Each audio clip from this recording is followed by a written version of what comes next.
Hello everyone, test series के नए video के अंदर फिर से आपका हार्दिक स्वागत है। आज लेके प्रस्तुत हूँ आपके सामने ग्रेविटेशन का जो मैंने टेस्ट पेपर दिया था आपको, उसके वीडियो सॉल्यूशन को लेके। और जो वीडियो है उसके डिस्क्रिप्शन के अंदर अगले चैप्टर का भी मैंने टेस्ट पेपर उसके अंदर अटैच कर दिया है। तो अगला चैप्टर कौन सा आपका मैकेनिकल प्रॉपर्टीज ऑफ सॉलिड्स, तो उसका भी मैंने पेपर डाल दिया है।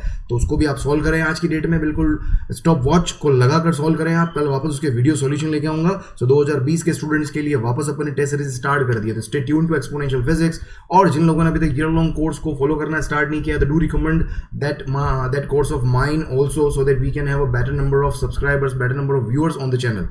राइट, चलो स्टार्ट करते हैं। आज के पहले सवाल की तरफ बढ़ते हैं अपन। पहला क्वेश्चन क्या दिया हुआ है, देखो।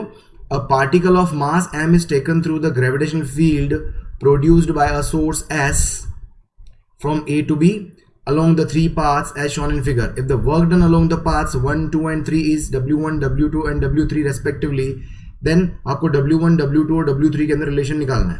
देखो ये बहुत कॉमन क्वेश्चन है, बहुत स्टार भी मार्क कर सकता हूँ इस क्वेश्चन के ऊपर में। बहुत ही कॉमन क्वेश्चन है, अक्सर पूछा जाता है।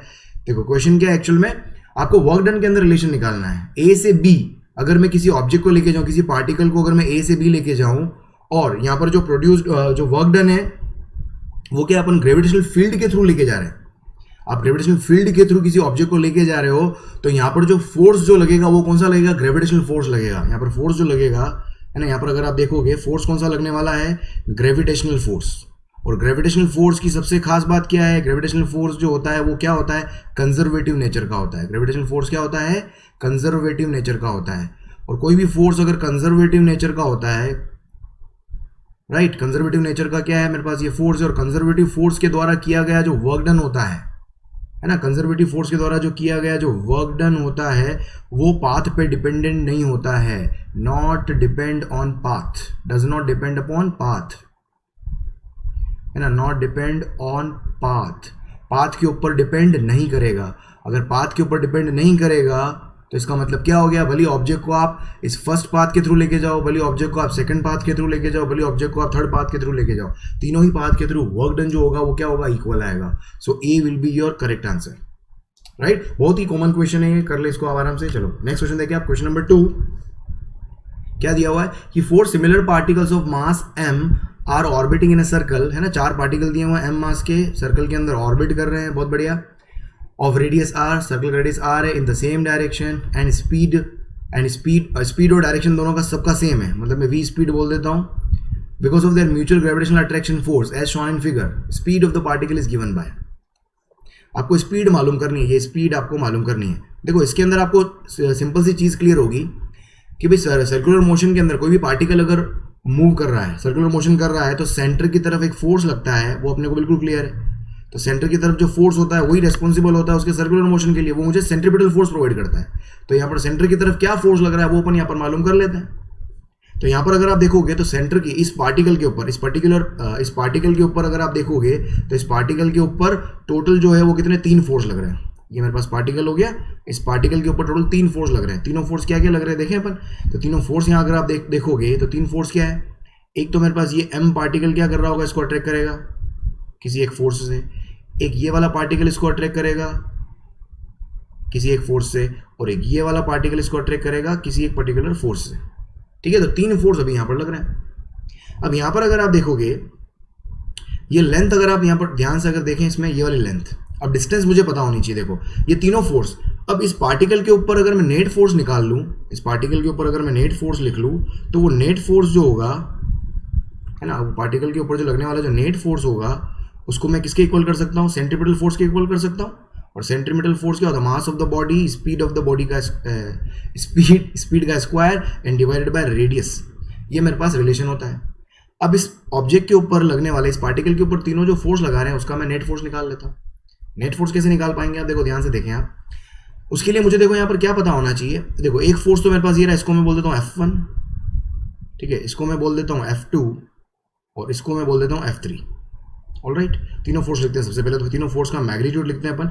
सबसे पहले लिखता हूँ मैं F1। देखो F1 क्या होगा, Gm1 m2 अपन r²। Gm1 और m2 कितना हो गया, m, दोनों ही m है, तो क्या हो जाएगा m square and divided by distance. यहाँ से लेके यहाँ तक इन दोनों पार्टिकल के बीच का डिस्टेंस कितना, 2r। 2r का स्क्वायर कितना हो जाएगा, होल स्क्वायर हो जाएगा मेरे पास 4r²। ये F1 हो गया। राइट, इस तरीके से आप F2 लिखो। देखो यहाँ से अपन F2 लिखें, F2 क्या होगा, अगर मैं F2 देखूँ तो F2 क्या होगा, F2 जो फोर्स है वो क्या है, इन दोनों पार्टिकल के बीच में फोर्स है। इन दोनों पार्टिकल के बीच का फोर्स के लिए मुझे क्या मालूम होना चाहिए, मुझे यहाँ से डिस्टेंस पता होनी चाहिए। अब ये डिस्टेंस कितना है देखें अपन, देखो ये वाला एंगल, देखो ये भी मेरे पास रेडियस है, ठीक है, ये रेडियस है मेरे पास। अब यहाँ से अगर आप देखोगे, और ये भी क्या है मेरे पास, रेडियस है, ये आर है और ये भी आर है, ठीक है। तो यहाँ से इसकी लेंथ कितनी हो जाएगी, अगर मैं इसकी लेंथ देखूँ तो इसकी लेंथ हो जाएगी √2 टाइम्स आर, है ना। पाइथागोरस लगाओगे तो √2 टाइम्स कितने हो जाएगी, आर।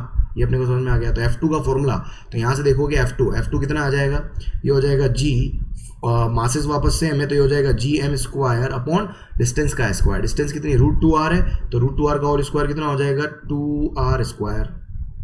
क्या F3 का मैग्नीट्यूड भी उतना ही होगा, क्योंकि ये डिस्टेंस मेरे पास क्या होगी, r, और ये वाली डिस्टेंस भी मेरे पास क्या है, r, तो ये हाइपोटेनस हो गया, तो ये भी कितना हो जाएगा, √2r। तो F1 और F2 और F3 दोनों का मैग्नीट्यूड मेरे पास यहाँ पर क्या है, सेम है। यहाँ पर मैग्नीट्यूड क्या है, सेम है। मैं यहाँ पर GM/r ये जो बड़ा टर्म आता है ना, इसको हमेशा आप कुछ एज्यूम कर लो। GM/r² को मैं एक बार f मान लेता हूँ या x मान लेता हूँ, फॉर एग्जाम्पल x मान लेता हूँ, तो ये मेरे पास कितना हो जाएगा, देखो GM²/r² को x मान लिया, तो ये हो जाएगा x/4, और इन दोनों फोर्स की वैल्यू हो जाएगी मेरे पास कितनी, x/2, ताकि बार बार इस वेरिएबल को आपको लिखना नहीं पड़े, थोड़ा इजी हो जाता है क्वेश्चन को करने में, ठीक है। तो देखो यहाँ से अगर आप देखोगे, आगे बढ़े अपन, तो देखो यहाँ से अब आगे अपन बढ़ो, देखो क्या होगा, अब मुझे क्या निकालना है, नेट फोर्स निकालना है।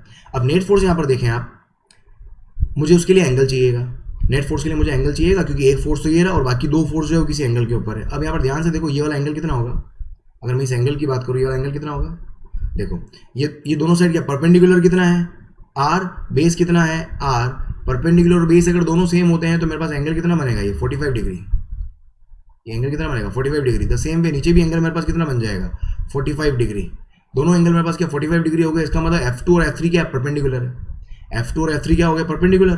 तो देखो यहाँ से अब मैं नेट फोर्स बनाऊँ तो ध्यान से समझना है इसमें। देखो एक फोर्स तो मेरे पास इधर लग रहा है कितना, F1, और दो फोर्स, अगर इन दोनों फोर्स को बनाऊँ तो ये दोनों फोर्स क्या है, परपेंडिकुलर है, तो इन दोनों का रिजल्टेंट क्या आएगा, इन दोनों का रिजल्टेंट आएगा √2 टाइम्स, क्योंकि दोनों फोर्स क्या इक्वल है।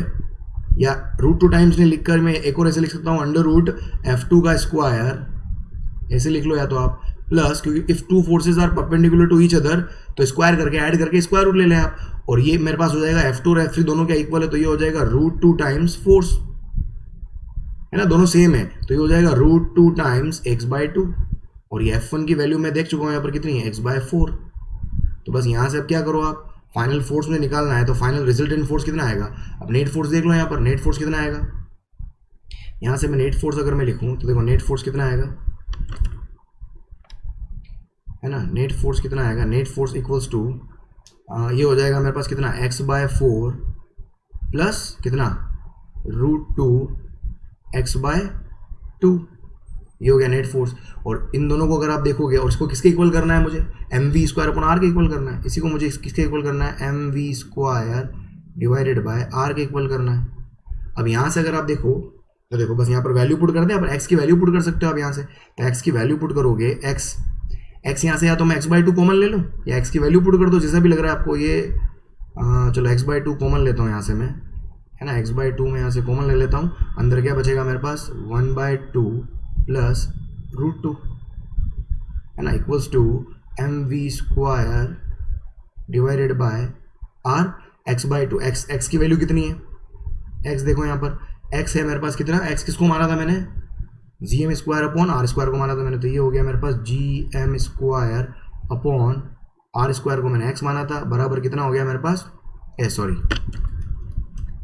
और ये मल्टीप्लाई में मेरे पास कितना हो जाएगा, यहाँ से मैं इसको लिख देता हूँ मैं 1 + 2√2, और डिवाइडेड बाय कितना हो जाएगा 2, एंड इक्वल्स टू ये हो जाएगा मेरे पास कितना, mv² डिवाइडेड बाय r से ये r एक कैंसिल हो गया, एक m से ये m कैंसिल हो जाएगा, तो देखो कुल मिला के इस पूरी चीज़ का स्क्वायर रूट आ जाएगा आंसर में, है ना। फाइनल सॉल्यूशन में देखो यहाँ पर लिख लेता हूँ, फाइनल सॉल्यूशन मेरे पास क्या आ जाएगा, v, so v will come out to be what, square root of, whole power half कर दूंगा, एक काम करते हैं, तो ये हो जाएगा मेरे पास GM/r, और अंदर ब्रैकेट में क्या 2 को भी अंदर ले लो, तो ये हो जाएगा 1 + 2√2 होल डिवाइडेड बाय 2 × 2 = 4, और इस पूरे की पावर कितनी हो जाएगी, हाफ, क्योंकि वी स्क्वायर इधर देख लो तो कौन सा ऑप्शन आपका करेक्ट आ जाएगा. सो यहाँ पर ए मैच हो रहा है तो A option will be your correct answer. Right, चलो आगे बढ़े अपन. क्वेश्चन नंबर 3 देखें. क्वेश्चन नंबर 3 क्या है, क्या दिया कि 3 particles P, Q and R are placed as per given figure. Masses of P, Q and R √3m. ये P, Q और R इसका √3m है, इसका √3m है और इसका मास m है. ठीक है, respectively. The gravitational force on a fourth particle S, ये fourth particle S of mass m is equal to, मुझे ग्रेविटेशनल फोर्स निकालना है फोर्थ पार्टिकल के ऊपर. तो देखो अब इस पार्टिकल को, ये तीनों पार्टिकल क्या करेंगे, अट्रैक्ट करेंगे तो 3 फोर्स यहाँ पर लगेंगे. देखो एक फोर्स तो मेरे पास क्या आएगा डाउनवर्ड डायरेक्शन में, एक फोर्स क्या आएगा अलोंग द लाइन जॉइनिंग, इधर आएगा मेरे पास ना. एक फोर्स कहाँ आ जाएगा, इधर आ जाएगा मेरे पास, इधर आ जाएगा. और एक और फोर्स मेरे पास क्या आ जाएगा, यहाँ आ जाएगा. ये आ गया, तीनों फोर्स आ गए. तीनों फोर्स को मैं नाम दे देता हूँ मैं यहाँ पर. ये मेरे पास क्या हो गया, F1 हो गया, इसको बोल देता हूँ मैं F2 और इसको बोल देते हैं अपन F3. ठीक है, अब यहाँ पर अगर आप देखोगे, अब मुझे देखना है, देखो मुझे मालूम करना है क्या है रिजल्टेंट फोर्स. तो उसके लिए तीनों के मैग्नीट्यूड चाहिए मुझे. तो सबसे पहले मैं F1 लिख लूँ. F1 कितना हो जाएगा, देखो F1 मतलब इन दोनों के बीच में लगने वाला फोर्स. अब इन दोनों के बीच में लगने वाला फोर्स अगर मुझे मालूम करना है तो मुझे सबसे पहले सेपरेशन चाहिए.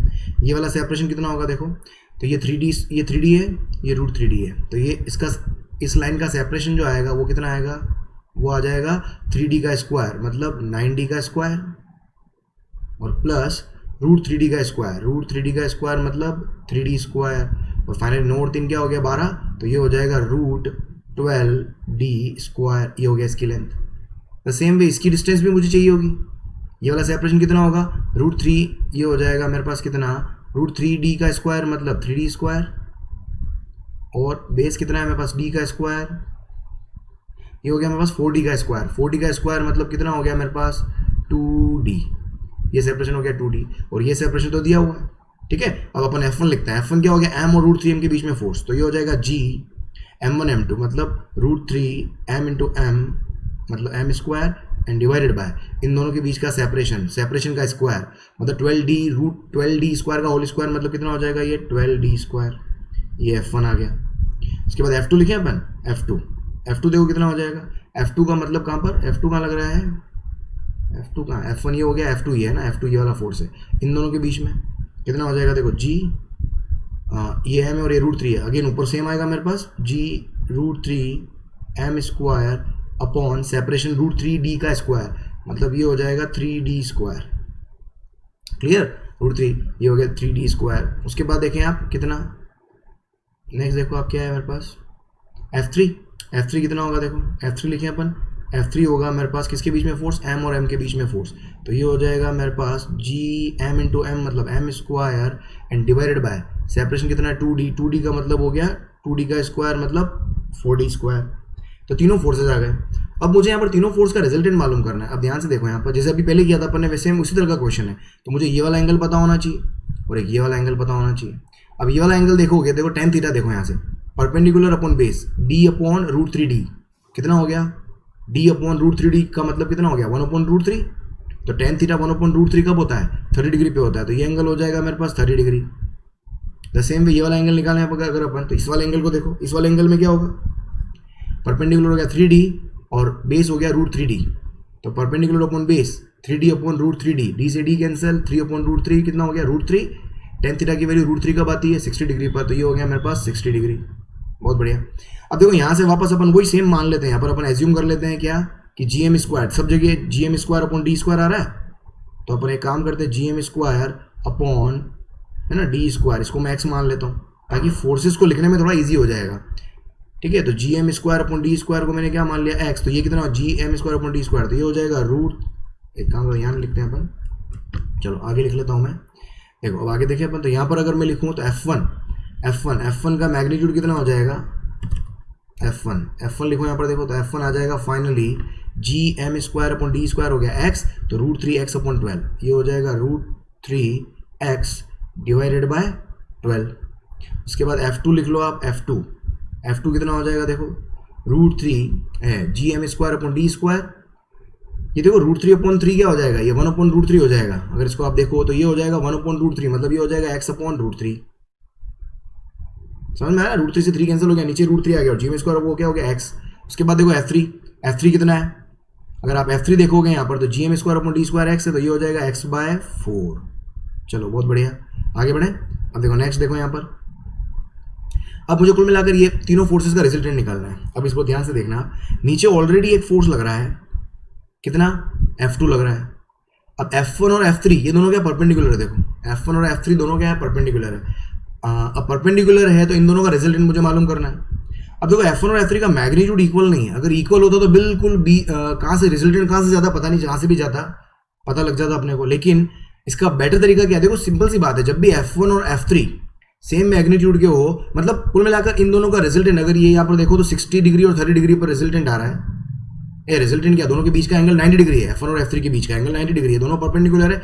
तो मैं सीधा क्या कर सकता हूँ, √F1² + F3², ये तो मैग्नीट्यूड आएगा। लेकिन यहाँ पर डायरेक्शन भी अलग से निकालनी पड़ेगी। अब वो डायरेक्शन पता नहीं F2 से कितने एंगल पर आएगी, अपने को कुछ आइडिया नहीं है। तो जिस समय आपको इतना काम करना पड़े तो बेटर है आप उस समय क्या करें, आप वहाँ पर करने का तरीका क्या होगा, आप यहाँ पर करो इसको कॉम्पोनेंट में रिजोल्व, इसको कंपोनेंट रिजोल्व करो। तो F3 को कंपोनेंट में रिजोल्व करूंगा तो देखो यहाँ पर दो कंपोनेंट आएंगे मेरे पास, एक F3 का कंपोनेंट आएगा इस डायरेक्शन में, है ना, एक F3 का, तो ये हो जाएगा मेरे पास F3 का कंपोनेंट, इसको लिखूंगा मैं कितना, F3, समझे आप, इसको कितना हो जाएगा ये F3 cos 30, और F3 का ही एक कंपोनेंट इधर आएगा मेरे पास, है ना, वो क्या हो जाएगा F3 sin 30, F3 कितना आ गया sin 30। द सेम वे आप क्या करो, किसको, F2 को भी सॉरी F1 को भी रिजोल्व करोगे तो एक कंपोनेंट इधर आएगा आपके पास, है ना। अगर मैं किसको F1 को भी रिजोल्व करूँ तो एक कंपोनेंट इधर आएगा आपके पास, है ना। F1 का एक कंपोनेंट आएगा कितना, F1 cos 60, है ना, F1 cos 60, और एक कंपोनेंट मेरे पास इधर आएगा, है ना, इस डायरेक्शन में, ठीक है। ये हो जाएगा कितना, F1 sin 60, F1 sin 60। बस अब यहां से आप देख लो इन दोनों का मैग्नीट्यूड देखो क्या आ रहा है। अब देखो रिजल्टेंट जो होगा इन सबको सॉल्व करना पड़ेगा, इन दोनों का रिजल्टेंट देख लो क्या आ रहा है, वो चेक कर लो आप। तो देखो F1 sin 60 की वैल्यू पर निकालें तो F1 sin 60 की वैल्यू कितनी होगी, इसको मैं बोल देता हूँ। देखो यहाँ से ध्यान से देखो आप, F1 sin 60 कितना होता है, √3/2, तो ये हो जाएगा मेरे पास √3/2 F1, और ये sin 30 है ना, sin 30 क्या होता है, 1/2 होता है, तो ये हो जाएगा F3/2। F3 सबसे पहले निकाल लेता हूँ मैं, √3/2 मल्टीप्लाइड बाय F1 की वैल्यू, तो F1 कितना है देखो, तो ये हो जाएगा √3/2 F1। ये बहुत बड़ा, हालांकि बहुत बड़ा सॉल्यूशन हो रहा है, लेकिन स्टिल एक्चुअल में क्या होगा, यहाँ पर आपको कैलकुलेशन में ध्यान रखना होगा, कॉन्सेप्ट सीख रहे हो आप यहाँ पर।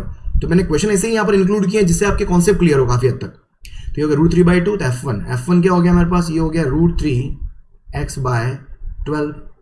तो देखो ये √3 × √3, इसको मैं काटूंगा तो ये कितना आ जाएगा, 4 से कट जाएगा, 3 4 × 12, तो ये हो जाएगा x/8, ठीक है। उसके बाद निकालो आप क्या, F3/2 की वैल्यू, F3/2 की वैल्यू, F3 कितना है, x/4 एंड डिवाइडेड बाय 2। देखो ये भी कितना आ गया, x/8 आ गया। सबसे अच्छी बात क्या हो गई, दोनों की वैल्यू, इन दोनों की वैल्यू, इसकी और इसकी वैल्यू, ये दोनों क्या हो जाएंगे, सेम मैग्नीट्यूड के, इसलिए क्या हो जाएंगे, ये कैंसिल हो जाएंगे, ये दोनों क्या हो जाएंगे, कैंसिल। तो बचेगा क्या, बचेगा, अब यहाँ रिजल्टेंट देखोगे तो रिजल्टेंट मेरे पास यहाँ पर क्या आएगा। अब देखो रिजल्टेंट देखो यहाँ, तो रिजल्टेंट क्या आने वाला है, resultant will come out to be what, इन तीनों का सम। रिजल्टेंट जो होगा वो क्या होगा, यहाँ पर इस डाउनवर्ड डायरेक्शन में अब 3 फोर्स लग रहे हैं, उन तीनों को ऐड करोगे तो मेरे पास क्या आ जाएगा, रिजल्टेंट आ जाएगा, Fnet फोर्स आ जाएगा। तो Fnet देखें अपन यहाँ पर, देखो Fnet, तो Fnet होगा वो क्या होगा, क्या किसको जोड़ दो आप, F2 को जोड़ लो plus F1 cos 60, F1 cos 60 का मतलब होता है F1/2, और plus F3 cos 30, F3 cos 30 कितना होता है, √3/2, है ना, √3/2 cos 30 होता है √3/2, तो ये हो जाएगा √3/2 F3। बस अब यहाँ पर वैल्यू पुट कर दो आप, तो Fnet कितना आ जाएगा, देखो F2 कितना है मेरा, F2 है x/√3, F2 हो गया x/√3 प्लस F1/2 का मतलब हो जाएगा √3x/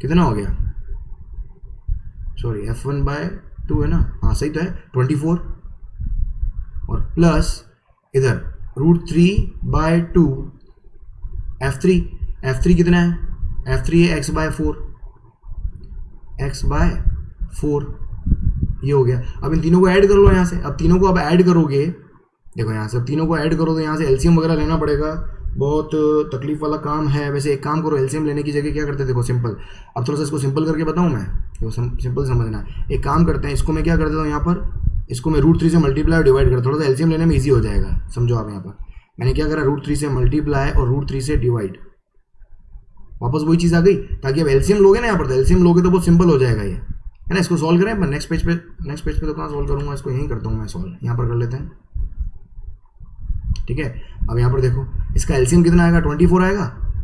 24 क्या आ गया मेरे पास, एलसीएम आ गया। अब यहाँ पर देखो ये कितना हो गया, 8√3x, x कॉमन ले लो यहाँ से, x तो कॉमन ले लो आप। ऊपर क्या आ जाएगा मेरे पास, 8√3, ऊपर कितना आ जाएगा 8√3 प्लस क्या आ गया √3x, मतलब 20 √3 का √3 आएगा यहाँ पर, तो ये हो जाएगा √3, x कॉमन ले चुका हूँ मैं, ठीक है। और नीचे क्या है मेरे पास, 8 है तो 8 3 जा 24, तो ऊपर आ जाएगा मेरे पास कितना 3√3, कितना आ जाएगा 3√3। अब यहाँ से सबको जोड़ लो आप, कितना हो जाएगा मेरे पास, ये 8 9 10 11 12, ये हो जाएगा 12√3, कितना हो जाएगा 12√3, तो ये हो जाएगा 12√3 divided by 24 and multiplied bye x। 12 से काट दिया मैंने, कितना आ गया √3/2, ये हो जाएगा √3/2x, और x क्या एज्यूम किया था मैंने, gm²/d², तो ये हो जाएगा √3/2 gm/d²। तो देखो c का और डायरेक्शन क्या आ जाएगी, s से q की तरफ, नीचे की तरफ, तो देखो c आपका क्या आ गया, करेक्ट आंसर आ गया। क्लियर, ये हो गया आपका करेक्ट आंसर। चलो अगला क्वेश्चन देखें, चलो नेक्स्ट क्वेश्चन देखिए। नेक्स्ट क्वेश्चन नंबर 4 देखो आप। क्वेश्चन नंबर 4 क्या है कि let gravitational field in space is given by E equals to this minus k by r if the reference point is at distance di where potential is vi, then relation for potential is, देखो E का formula आपको पता हो वो क्या होता है, minus E के बारे में पता हो, E होता है आपके पास minus dv/dr, minus dv/dr equals to क्या हो जाएगा, माइनस k/r। आपको पोटेंशियल का रिलेशन निकालना है ना, v निकालना है आपको, तो ये माइनस से माइनस कैंसिल हो गया, तो देखो यहाँ से आप क्या लिख पाओगे, तो dv इक्वल्स टू क्या हो जाएगा मेरे पास, k/r मल्टीप्लाइड बाय dr। अब यहाँ से क्या, जब दोनों तरफ मैं हमेशा एक बात करता हूँ, हमेशा दोनों तरफ dv आ जाए तो दोनों तरफ आप क्या कर सकते हो, इंटीग्रेट कर सकते हो। और जब इंटीग्रेशन करते हो तो हमेशा लिमिट का ध्यान रखें, कई बार लिमिट का पता नहीं चलता है। तो यहाँ पर r की लिमिट है, तो r की लिमिट अगर यहाँ पर देखोगे आप, तो reference point is at distance di, तो r क्या है, डिस्टेंस को डिनोट कर रहा है। तो जब di है तो उस समय पोटेंशियल कितना है, दिया हुआ है क्वेश्चन में vi, ये पोटेंशियल दिया हुआ है vi, तो पोटेंशियल का रिलेशन निकालना है। जब r हो तो उस समय पोटेंशियल क्या होगा, v, क्योंकि v का इन टर्म्स ऑफ r रिलेशन दिया हुआ है, देखो यहाँ पर रिलेशन के अंदर। बस अब इंटीग्रेशन कर लो यहाँ से, अब इंटीग्रेशन सॉल्व करना है आपको। देखो इंटीग्रेशन क्या आ जाएगा, dv का क्या होता है v, और लिमिट मेरे पास क्या है, कहाँ से कहाँ तक है, vi से लेकर v तक लिमिट है मेरे पास, और k तो कांस्टेंट है, और 1/r का इंटीग्रेशन क्या होगा, ln r, और लिमिट मेरे पास क्या आ जाएगी, ये di से लेकर r। तो यहाँ पर फाइनली क्या होगा, देखो upper limit v minus lower limit क्या हो गया vi इक्वल्स टू k, और यहाँ से आप क्या लगाओगे, अपर लिमिट लगाओगे तो ये क्या आ जाएगा, ln r upper limit minus ln di, ये मेरे पास क्या आ जाएगा, लोअर लिमिट, और इक्वल्स टू क्या हो जाएगा, देखो v इक्वल्स टू फाइनली हो जाएगा vi प्लस k ln, और ये log a minus log b क्या होता है मेरे पास, a/b होता है, तो ln r/di, ये मेरे पास क्या आ जाएगा, फाइनल रिलेशन आ जाएगा v का। तो v इक्वल्स टू क्या आ गया, vi प्लस k ln, तो b will be your correct answer. तो यहाँ से b क्या आ जाएगा, करेक्ट आंसर आ जाएगा। ऑलराइट, चलो आगे बढ़े। नेक्स्ट क्वेश्चन देखिए, क्वेश्चन नंबर 5 देखो आप, क्वेश्चन नंबर 5 पढ़ो यहाँ पर। देखो क्वेश्चन नंबर 5 क्या दिया हुआ है, क्वेश्चन नंबर 5 कि a very large number of particles of same mass m are kept at horizontal distance of 1 meter, 2 meter, 4 meter, 8 meter and so on from 0 point। ठीक है, आपके पास क्वेश्चन में क्या दिया हुआ है कि लार्ज नंबर ऑफ पार्टिकल्स रखे हुए हैं 0,0 इस पोजीशन से लार्ज डिस्टेंस के ऊपर, है ना, ये पोजीशन है, इस पोजीशन से, है ना, लार्ज डिस्टेंस के ऊपर पार्टिकल रखे हुए हैं इनफाइनाइट तक, ये है ना, इनफाइनाइट तक मेरे पास क्या है, पार्टिकल बहुत सारे रखे हुए हैं। अब सारे पार्टिकल्स जो है यहाँ पर क्या देखोगे आप, एक पार्टिकल मेरे पास 1 मीटर डिस्टेंस पर है, दूसरा पार्टिकल 2 मीटर पर है, तीसरा पार्टिकल 4 मीटर पर है, फिर उसके बाद कहाँ पर है, 8 मीटर पर है। तो इस तरीके से बहुत सारे पार्टिकल रखे हुए हैं, ये 8 मीटर पर हो गया, ये 4 मीटर पर हो गया, ये 2 मीटर पर हो गया, ये 1 मीटर पर हो गया। और सभी पार्टिकल के मासेस जो दिए हुए हैं क्वेश्चन के अंदर वो क्या दिए हुए हैं, m, सारे पार्टिकल के मासेस क्या है, m है। तो आपको मालूम क्या करना है, the gravitational potential at this point OO00 is, देखो किसी भी m मास के पार्टिकल की वजह से आपको पता होना चाहिए r डिस्टेंस पर जो पोटेंशियल का जो फॉर्मूला होता है वो होता है, ग्रेविटेशनल पोटेंशियल का फॉर्मूला वो होता है minus gm divided by r, ये पोटेंशियल का फॉर्मूला होता है। बस आपको यहाँ पर फॉर्मूला अप्लाई करना है, इस क्वेश्चन खत्म। तो देखो हर मास की वजह से O पॉइंट पर क्या होगा, ग्रेविटेशनल पोटेंशियल आएगा, ठीक है। तो O पॉइंट पर टोटल पोटेंशियल मैं बोल देता हूँ कितना है, VO अगर है तो VO मुझे लिखना हो तो VO जो होगा वो हर पार्टिकल की वजह से, 1 मीटर वाले पार्टिकल की वजह से, 2 मीटर वाले पार्टिकल की वजह से, 4 मीटर वाले पार्टिकल की वजह से, 8 मीटर वाले पार्टिकल की वजह से, इस तरह से 16 इनफाइनाइट तक। तो इतने सारे पार्टिकल की वजह से मेरे पास क्या आएगा, ये पोटेंशियल आएगा।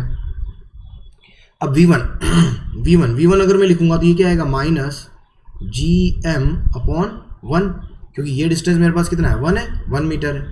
फिर उसके बाद में दूसरा पार्टिकल जो 2 मीटर पर है तो उसका क्या हो जाएगा, प्लस माइनस माइनस, तो ये हो जाएगा माइनस GM/2।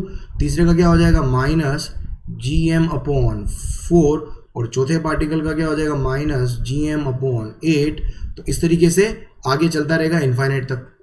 अब देखो पोटेंशियल फाइनली मेरे पास क्या आएगा, तो VO will become what, minus GM मैंने क्या ले लिया, कॉमन ले लिया, माइनस GM मैंने कॉमन ले लिया, तो अंदर क्या बचेगा मेरे पास, 1 प्लस 1/2 प्लस 1/4 कितना हो गया, 1/2 का स्क्वायर, प्लस 1/8 क्या हो गया, 1/2 का क्यूब। और ये कहाँ तक जा रहा है, इनफाइनाइट तक जा रहा है। तो इसको अगर आप देखोगे ये मेरे पास क्या ज्योमेट्रिकल प्रोग्रेशन बन रहा है। अगर यहाँ पर देखोगे ये क्या है, ज्योमेट्रिकल प्रोग्रेशन बन रहा है। और ज्योमेट्रिकल प्रोग्रेशन के इनफाइनाइट टर्म्स का सम जो होता है वो क्या होता है, A/1 minus R, infinite terms का सम होता है। और यहाँ पर A जो है वो क्या है, फर्स्ट टर्म है। यहाँ पर A अगर आप देखोगे तो ये मेरे पास क्या, A की वैल्यू हो गई 1, और R देखोगे यहाँ पर कॉमन रेशियो, जिसको कैसे निकालते हैं आप, कंसेक्यूटिव टर्म्स के बीच का रेशियो। तो ये हो जाए कंसेक्यूटिव टर्म्स के बीच का रेशियो क्या आ रहा है, देखो तो 1/2 डिवाइडेड बाय 1, तो R की वैल्यू कितनी होगी, हाफ। अब यहाँ से निकालो या भले इन दोनों टर्म से निकालो तो भी तो आपका 1/4 डिवाइड बाय 1/2 करोगे तो भी 1/2 ही आएगा आपका, आ गया। बस यहाँ से आप फॉर्मूला लगाओ तो VO इक्वल्स टू क्या आ जाएगा, माइनस GM फर्स्ट A/, ये वाला फॉर्मूला लगाना है। A क्या है, फर्स्ट टर्म कितना है, 1 डिवाइडेड बाय 1 माइनस R कितना है, 1/2। तो फाइनली देखो कितना हो जाएगा, नीचे आ गया हाफ का रेसिप्रोकल कितना होगा, 2, तो ये आ जाएगा माइनस का 2GM। So D will be your correct answer, right. चलो नेक्स्ट देखिए क्वेश्चन नंबर 6। क्वेश्चन नंबर 6 अच्छा क्वेश्चन है। क्या दिया हुआ है, देखो figure shows a hemispherical shell having a uniform mass density, the direction of gravitational field intensity at point P will be along। इस P पॉइंट पर ग्रेविटेशनल फील्ड इंटेंसिटी क्या होगी वो मुझे मालूम करनी है। अब देखो यहाँ से ध्यान से देखो, अगर मेरे पास एक स्फीयर होता, इसको ध्यान से समझना। तो इस स्फीयर के अंदर मेरे पास क्या होता, इसके दो पार्ट अगर मैं करूँ, 2 हेमिस्फीयर बना सकता हूँ मैं, इसके स्फीयर के 2 हेमिस्फीयर बना सकता हूँ। अब एक स्फीयर के अंदर हेमिस्फेरिकल शेल, मतलब एक शेल, स्फेरिकल शेल जो होती है, स्फेरिकल शेल के अंदर जो ग्रेविटेशनल फील्ड इंटेंसिटी E जो होती है, उसको मैं EG से लिख रहा हूँ, वो हमेशा क्या होती है, 0। किसी भी पॉइंट पर EG की वैल्यू क्या आएगी, 0। किसी भी पॉइंट पर EG की वैल्यू क्या आएगी, 0। अब आपको बात करनी है किसकी, P पॉइंट की। ये मेरा P पॉइंट है, ठीक है, ये आपका P पॉइंट है। अब P पॉइंट पर E को 0 होने के लिए ध्यान सुनना, अगर EG को 0 होना है, P पॉइंट पर EG को 0 होना है, तो अगर मैं 2 हेमिस्फेरिकल शेल में अगर डिवाइड कर रहा हूँ तो, और एक और चीज़ आपको पता होनी चाहिए कि जो ग्रेविटेशनल फील्ड इंटेंसिटी की जो डायरेक्शन होती है, सपोज m मास की वजह से r डिस्टेंस पर किसी पॉइंट पर अगर मैं किसकी डायरेक्शन बनाऊं, अगर मैं ग्रेविटेशनल फील्ड इंटेंसिटी डायरेक्शन बनाऊंगा तो वो हमेशा क्या होता है, टुवर्ड्स मास के टुवर्ड्स होती है डायरेक्शन, टुवर्ड्स मास होती है। अब यहाँ पर देखोगे 2 स्फेरिकल शेल है। अब इस हेमिस्फेरिकल शेल का जो नेट ग्रेविटेशनल फील्ड जो आएगा वो क्या आएगा, अपवर्ड डायरेक्शन में। किसकी वजह से, ये बोल रहा हूँ मैं, ये फर्स्ट हेमिस्फेरिकल शेल है और ये दूसरा क्या है, सेकंड हेमिस्फेरिकल शेल है। और नीचे वाला हेमिस्फेरिकल शेल है, उसका कहीं ना कहीं जो ग्रेविटेशनल फील्ड इंटेंसिटी है वो इसके जस्ट अपोजिट डायरेक्शन में आएगी, तभी मेरा क्या होगा, दोनों फील्ड मेरे पास तभी कैंसिल हो पाएंगे। अब मैंने डाउनवर्ड ही क्यों लिया है, डाउनवर्ड इसलिए लिया है क्योंकि अगर आप देखोगे, सपोज मैंने ये वाला स्फेरिकल शेल लिया, ये वाला हेमिस्फेरिकल शेल लिया है ना, इसको अगर आप ध्यान से समझो, ठीक है, इसमें अब यहाँ पर फील्ड अगर आप बनाओगे तो फील्ड जो बनेगा वो क्या आएगा, सभी डायरेक्शन में आएगा, ये सभी डायरेक्शन में फील्ड आएगा, क्योंकि मास यूनिफॉर्म मास डेंसिटी है ना, सभी डायरेक्शन में आएगा ये, सभी डायरेक्शन में आएगा। तो इन सबको कंपोनेंट में रिजोल्व करूंगा, तो इसको कंपोनेंट में अगर मैं रिजोल्व करूंगा तो यहाँ पर अगर आप देखोगे तो हर फील्ड लाइन के दो कंपोनेंट बनेंगे। एक कंपोनेंट क्या होगा हॉरिजॉन्टल डायरेक्शन में, एक कहाँ आएगा वर्टिकल में। इस तरीके से ये राइट वाले पार्ट के आएंगे, तो राइट वाले पार्ट के सारे वर्टिकल कंपोनेंट ऊपर की तरफ आएंगे और हॉरिजॉन्टल कंपोनेंट क्या आएंगे राइट डायरेक्शन में। इस तरीके से लेफ्ट वाले पार्ट के सारे कंपोनेंट वर्टिकल कंपोनेंट तो ऊपर आएंगे और ये लेफ्ट डायरेक्शन में आएंगे। तो हॉरिजॉन्टल कंपोनेंट, अब नेट इलेक्ट्रिक ग्रेविटेशन फील्ड अगर जीरो है तो हॉरिजॉन्टल आपस में कैंसिल हो जाएंगे। ये हॉरिजॉन्टल, इसका मतलब समझ में आ रहा है, इसका हो गया। इस तरीके से अगर मैं नीचे वाले पार्ट का बनाऊं, सोचना इस तरीके से नीचे वाले पार्ट का अगर मैं बनाऊं, नीचे वाले पार्ट की वजह से बनाऊं, तो इसके फील्ड की डायरेक्शन बनाओ आप, तो इसकी फील्ड की डायरेक्शन भी क्या आएगी, इधर ऐसे ऐसे ऐसे इस तरीके से आएगा। और इसके भी अगर मैं कंपोनेंट में रिजोल्व करूंगा इसको भी, तो इसके दो कंपोनेंट आएंगे, एक तो हॉरिजॉन्टल कंपोनेंट होगा इधर और एक वर्टिकल कंपोनेंट होगा इधर। इस तरीके से इसके भी अगर लोगे तो एक वर्टिकल कंपोनेंट आएगा और ये हॉरिजॉन्टल कंपोनेंट आएगा। तो सारे हॉरिजॉन्टल कंपोनेंट तो आपस में कैंसिल हो जाएंगे, जो हॉरिजॉन्टल कंपोनेंट है वो आपस में कैंसिल हो जाएंगे। इस तरीके से वर्टिकल कंपोनेंट भी क्या होंगे, आपस में कैंसिल हो जाएंगे। ठीक है, इसलिए मेरे पास क्या होगा, नेट फील्ड मेरे पास क्या होगा, जीरो होगा। तो पी पॉइंट पर कहीं ना कहीं, क्योंकि सारे वर्टिकल कंपोनेंट ये क्या होंगे आपस में जुड़ के नेट डायरेक्शन कहाँ देंगे, ऊपर की तरफ। इस तरीके से सारे वर्टिकल कंपोनेंट इधर नेट डायरेक्शन कहाँ देंगे, नीचे की तरफ। तो इसलिए मैंने यहाँ पर क्या बोला कि ऊपर वाला हेमिस्फेरिकल सरफेस जो है उसका फील्ड जो होगा अपवर्ड डायरेक्शन में और नीचे वाले का क्या होगा डाउनवर्ड डायरेक्शन में। अब नीचे वाला फील्ड दिया हुआ है तो इसका डायरेक्शन कहाँ आ जाएगा, नीचे की तरफ, मतलब C will be your correct answer. I think समझ में आ गया होगा आपको, राइट। चलो नेक्स्ट क्वेश्चन नंबर 7 देखें आप यहाँ पर। क्वेश्चन नंबर 7 क्या दिया हुआ है कि body starts from rest at a point distance r0 from the center of earth of mass m and radius r। क्या दिया हुआ है आपके पास, एक मतलब अर्थ कुल मिला के अर्थ है ना, अर्थ का जो रेडियस दिया हुआ है आपको कितना दिया हुआ है r, और अर्थ के सेंटर से कितने r0 डिस्टेंस के ऊपर, r0 डिस्टेंस के ऊपर क्या है, एक बॉडी जो है वो क्या है रेस्ट से स्टार्ट कर रही है। रेस्ट से स्टार्ट कर रही है मतलब इसका इनिशियल स्पीड मेरे पास क्या हो गई, 0। And the velocity acquired by the body when it reaches the surface of the earth. जब ये सरफेस ऑफ अर्थ पे पहुंचेगी तब वो कितनी स्पीड एक्वायर करेगी, वो स्पीड मुझे यहाँ पर मालूम करनी है। सिंपल। अब यहाँ पर अगर आप देखोगे, हमेशा एक चीज ध्यान रखें, फील्ड के अंदर जब भी कोई बॉडी एक पोजीशन से दूसरी पोजीशन तक ट्रेवल करती है तो हमेशा वहाँ पर एनर्जी कंजर्वेशन लगाओ आप। वहाँ पर हमेशा क्या रामबाण है आपका, एनर्जी कंजर्वेशन लगाओ आप, सीधा सीधा हथियार एनर्जी कंजर्वेशन। तो ये मेरा फर्स्ट पोजीशन हो गया और ये मेरा क्या हो गया, सेकंड पोजीशन हो गया। तो फर्स्ट पोजीशन पर total mechanical energy equals to second position पर टोटल मैकेनिकल एनर्जी। क्यों, क्योंकि कंजर्वेटिव फोर्स लग रहा है, ग्रेविटेशनल फोर्स सिर्फ, इसलिए मैं टोटल मैकेनिकल एनर्जी को क्या कर सकता हूँ, इक्वल कर सकता हूँ। तो यहाँ पर क्या होगा मेरे पास, इन फर्स्ट पोजीशन पर काइनेटिक एनर्जी, फर्स्ट पोजीशन पर potential energy equals to second position पर kinetic energy plus second position पर पोटेंशियल एनर्जी। फर्स्ट पोजीशन पर क्या इनिशियल वेलोसिटी 0 है तो काइनेटिक एनर्जी 0 हो जाएगी। और ग्रेविटेशनल पोटेंशियल एनर्जी का फॉर्मूला होता है, वो होता है माइनस जी कैपिटल एम। अर्थ का मास मेरे पास कैपिटल एम है और पार्टिकल का मास सपोज स्मॉल एम है, तो G M M upon centre से डिस्टेंस। सेंटर से डिस्टेंस कितना है, r0 है फर्स्ट पोजीशन पर, बराबर k2। k2 क्या हो गया मेरे पास, हाफ उस पार्टिकल की एनर्जी मतलब small m v square second position पर, और ये हो जाएगा सेकंड पोजीशन पर पोटेंशियल एनर्जी कितनी हो जाएगी, G M M upon r। m तो पूरा कॉमन आके कैंसिल हो जाएगा। अब बचा क्या देखो यहाँ पर, इसको उधर लोगे आप तो जी एम कॉमन आएगा और अंदर क्या बचेगा मेरे पास 1 अपॉन r, और उधर से मेरे पास इधर ऑलरेडी क्या नेगेटिव में है तो क्या हो जाएगा 1 अपॉन r0, और इधर से 2 को भी उधर ले जाओगे तो ये क्या हो गया 2gm, और इधर क्या v स्क्वायर है, v स्क्वायर है तो दोनों तरफ क्या करो स्क्वायर रूट ले लो, तो ये मेरे पास फाइनल आंसर आ जाएगा। आई थिंक समझ में आ गया होगा, तुम लगे रीशफल किया है अपन ने। सो 2gm 1 अपॉन r माइनस, तो c will be your correct answer, right. चलो क्वेश्चन नंबर 8 देखें अपन नेक्स्ट। क्वेश्चन नंबर 8 क्या दिया हुआ है कि periodic time of a satellite revolves around the earth is, periodic time of the satellite, एक satellite revolve कर रहा है, सपोज ये मेरे पास अर्थ हो गई है ना, ये अर्थ है, अर्थ के चारों तरफ है ना सैटेलाइट किसी सर्कुलर पाथ इलिप्टिकल पाथ जो भी उसके अंदर रिवॉल्व कर रहा होगा ये सैटेलाइट। इसका मास मुझे पता है m और अर्थ का मास है सपोज कैपिटल M, और ये ऑर्बिट की रेडियस कितनी है मेरे पास r। अब time period, suppose satellite v speed से अगर चल रहा है तो टाइम पीरियड का फॉर्मूला क्या आएगा, टाइम पीरियड होगा डिस्टेंस 2πr अपॉन स्पीड, ये होगा speed equal to distance upon time होता है, ये होता है। अब यहाँ से मैं सैटेलाइट के लिए एक और इक्वेशन क्या लिख सकता हूँ, सैटेलाइट के ऊपर लगने वाला फोर्स कितना लगेगा, अर्थ कितना लगाएगी, G M M upon distance का स्क्वायर बराबर, वो किसके इक्वल लिख सकता हूँ मैं, m v square upon r के बराबर कर सकता हूँ मैं, है ना, सेंट्रीपिटल फोर्स के बराबर। तो आर से आर कैंसिल, एम से एम कैंसिल, तो यहाँ से और डायरेक्टली आपको ऑर्बिटल स्पीड, वैसे ऑर्बिटल स्पीड लिखना आनी चाहिए, याद होना चाहिए फॉर्मूला, बट लेकिन मैंने आपको डेराइव करके बता दिया है। तो ऑर्बिटल स्पीड मेरे पास क्या आ गई, GM अपॉन आर, यहाँ पर रखो आप, तो देखो क्या हो जाएगा, तो टाइम पीरियड का फॉर्मूला क्या बनेगा, 2πr तो ऑलरेडी है, और ये क्या हो जाएगा, √GM and multiplied bye √r। समझ में आ गए। अब इसमें रिलेशन किसका, डेंसिटी के साथ में रिलेशन पूछा है, डेंसिटी ऑफ अर्थ के साथ में रिलेशन पूछा है। तो देखो यहाँ पर ये मेरे पास क्या, मास ऑफ अर्थ है, तो मास ऑफ अर्थ, सॉरी ये कैपिटल है ना, ये क्या है मेरे पास, मास, तो मास ऑफ अर्थ क्या होगा, density multiplied by volume, volume तो अर्थ का कांस्टेंट होगा।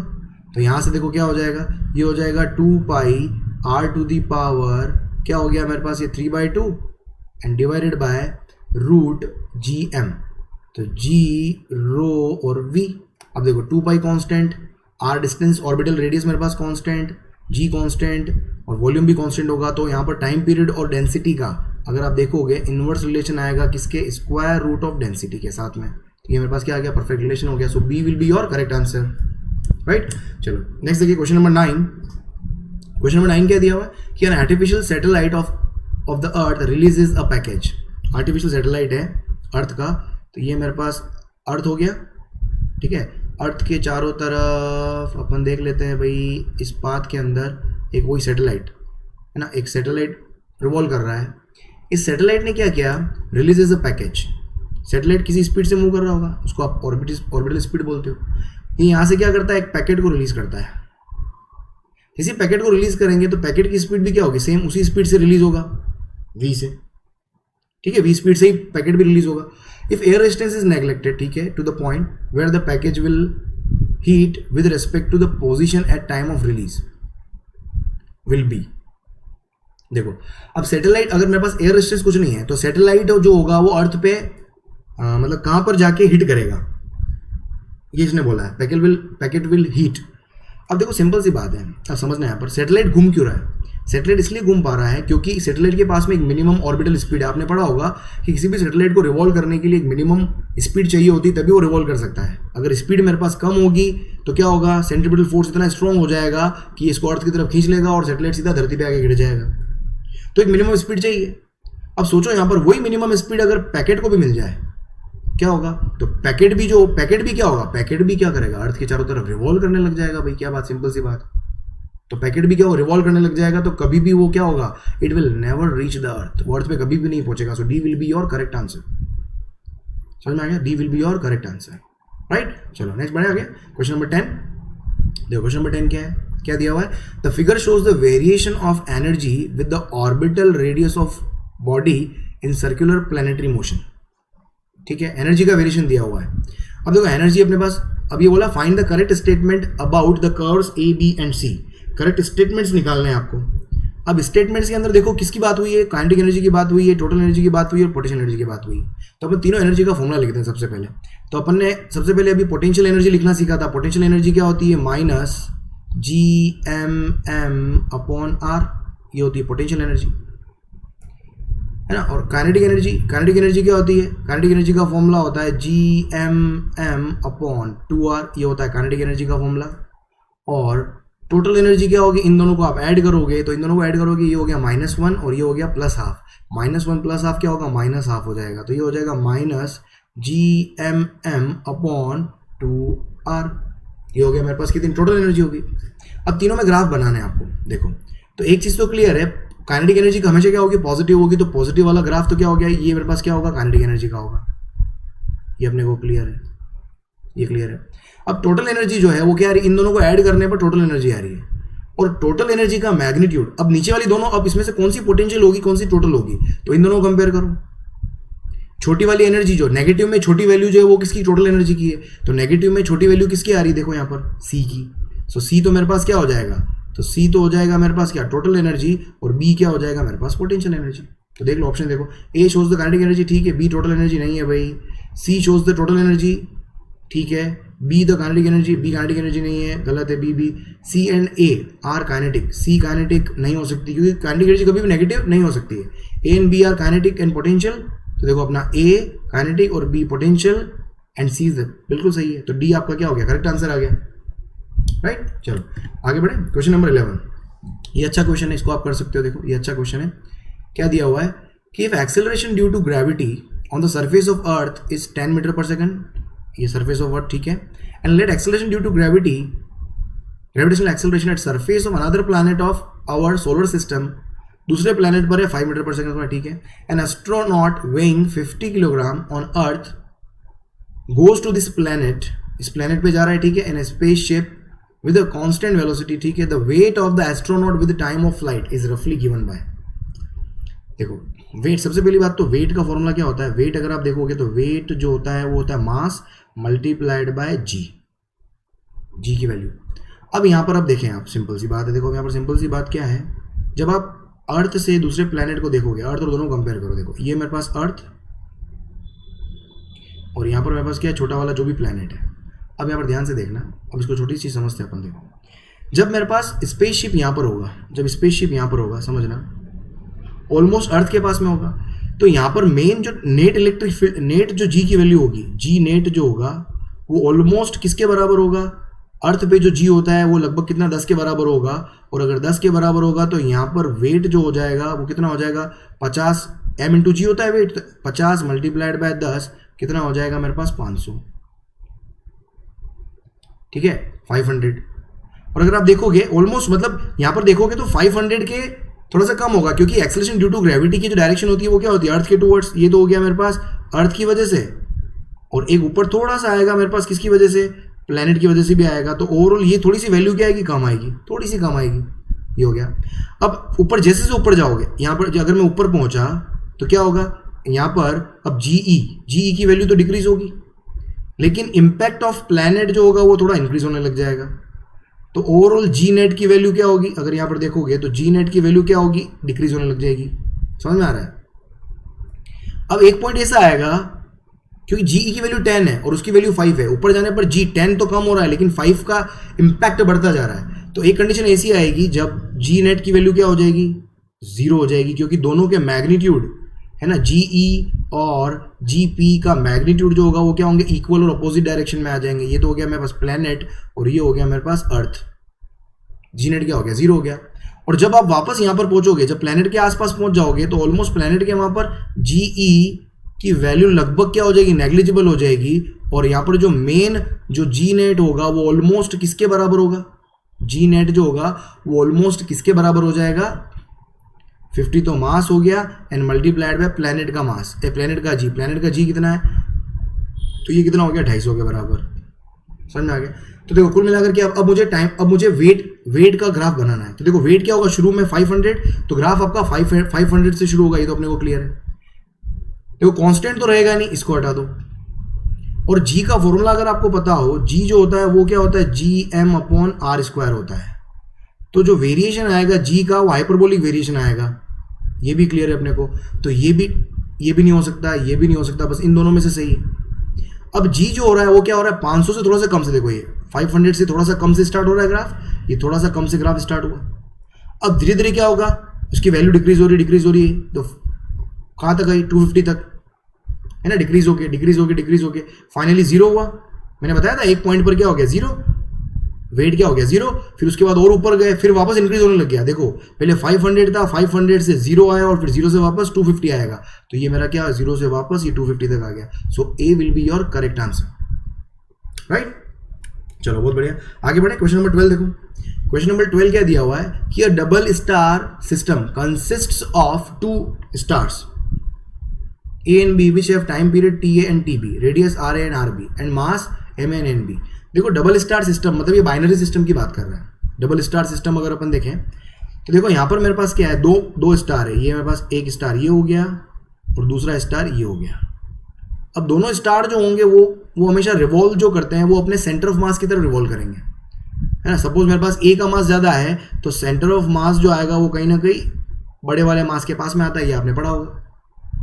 तो सेंटर ऑफ मास के अबाउट क्या करेंगे, रिवॉल्व करेंगे। अब ये सेंटर ऑफ मास जो होगा वो हमेशा क्या रहेगा, ये मेरे पास फिक्स्ड रहेगा। फिक्स क्यों रहेगा, क्योंकि अभी ए और बी के बीच में सिर्फ इंटरनल फोर्स लग रहे हैं, दोनों एक दूसरे को अट्रैक्ट कर रहे हैं, कोई एक्सटर्नल फोर्स नहीं है। जब पूरे सिस्टम के ऊपर एक्सटर्नल फोर्स होता है तो आपका सेंटर ऑफ मास जो होता है वो शिफ्ट होता है, क्योंकि पूरा सिस्टम जो होगा वो पूरा सिस्टम जो होगा वो हटके अगर एक्सटर्नल फोर्स लगाऊंगा, सपोज यहाँ आ गया पूरा सिस्टम, अब सेंटर ऑफ मास की पोजीशन यहाँ आ गई, समझ में, तो सेंटर ऑफ मास की पोजीशन चेंज होगी। लेकिन इंटरनल फोर्स लग रहा है सिस्टम के ऊपर, तो इंटरनल फोर्स कभी भी सेंटर ऑफ मास की पोजीशन को चेंज नहीं करता। तो सेंटर ऑफ मास मेरे पास क्या होगा, फिक्स्ड। अब सेंटर ऑफ मास अगर फिक्स्ड है तो ये वाली डिस्टेंस और ये वाली डिस्टेंस हमेशा क्या रहेगी, कांस्टेंट रहेगी, तभी मेरा सेंटर ऑफ मास फिक्स रहने वाला है। अब ये वाली डिस्टेंस अगर फिक्स रहेगी तो सिंपल सी बात है, देखो जितने टाइम में, एक गिवन टाइम के अंदर अगर सपोज एंगल इसके रिस्पेक्ट में अगर ये कुछ एंगल चला तो ये भी क्या होगा, उतना ही एंगल चलेगा आगे, ये भी सेम उतना ही एंगल आगे चलेगा उसी टाइम के अंदर। दोनों एंगल क्या आएंगे मेरे पास, अगर मैं इसको θ2 बोल दूं, इसको θ1 बोल दूं, तो सेम टाइम के अंदर θ1 और θ2 दोनों क्या होंगे मेरे पास, इक्वल होंगे। क्यों, क्योंकि सेंटर ऑफ मास को फिक्स रखना है, सेंटर ऑफ मास को फिक्स रखना है। तो for a given time interval दोनों एंगल जो होंगे वो सेम एंगल स्विफ्ट आउट करेंगे दोनों गिवन टाइम इंटरवल के अंदर। तो दोनों टाइम को मैं डिवाइड करता हूं, देखो थीटा, तो थीटा इक्वल्स टू क्या, theta upon time T equals to θ2 upon time T, same time interval. तो यहां से थीटा अपॉन टाइम कितना हो गया, ओमेगा हो गया। मतलब कुल मिलाकर एंगुलर वेलोसिटी क्या होगी, दोनों की सेम आ जाएगी, ये अपने को क्लियर है। अब एंगुलर वेलोसिटी अगर सेम है तो टाइम पीरियड जो होता है वो एंगुलर वेलोसिटी के ऊपर कैसे डिपेंड करता है, टाइम पीरियड होता है 2π/ओमेगा। अब देखो ओमेगा सेम है, 2π सेम है, तो टाइम पीरियड भी दोनों का क्या हो जाएगा, सेम हो जाएगा। मतलब TA और TB दोनों क्या होंगे, सेम होंगे। समझ में आ रहा है? सो D will be your correct answer, right. चलो नेक्स्ट क्वेश्चन देखें। नेक्स्ट क्वेश्चन आपके पास क्या दिया हुआ है, question number 13। A uniform ring of mass m is lying at a distance √3r। Question में दिया हुआ है रिंग से स्फीयर का डिस्टेंस √3r है, alright. From the center of uniform sphere of mass m, sphere का मास दे रखा है m, ठीक है। Below the sphere as shown in figure के अनुसार, ठीक है।